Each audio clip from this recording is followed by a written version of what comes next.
Okay, I'm going to run through a few quick examples of how to model addition of integers on a number line. And so we're going to start with a real super simple example of 5 plus 3, where we're just adding two positive numbers.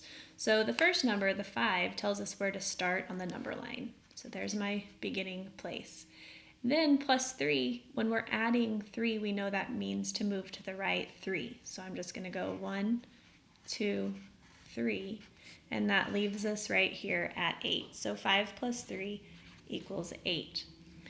Now, this does not make it any harder. You do it the exact same way. We have 5 plus negative 3. So the first number, the 5, tells us where to start on the number line. So there's my 5.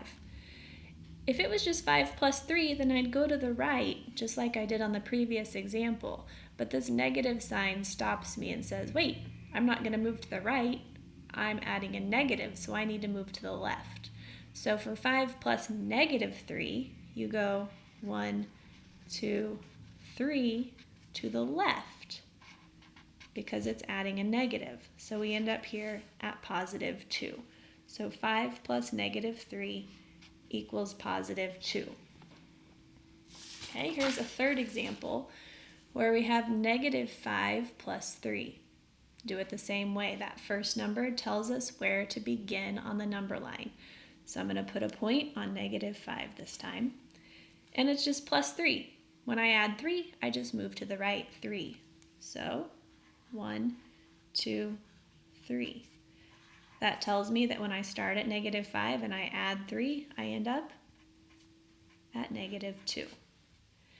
And for my final example, I have negative 5 plus negative 3. The first number tells me where to begin, so I start at negative 5. If I was just adding 3, I'd move to the right, but since I'm adding negative 3, that tells me I need to move to the left 3. So 1, 2, 3. I end up here at negative 8. So I hope that helps you understand how to use a number line to model addition. Just remember, if you're adding a positive, you move to the right. But if you're adding a negative, you move to the left.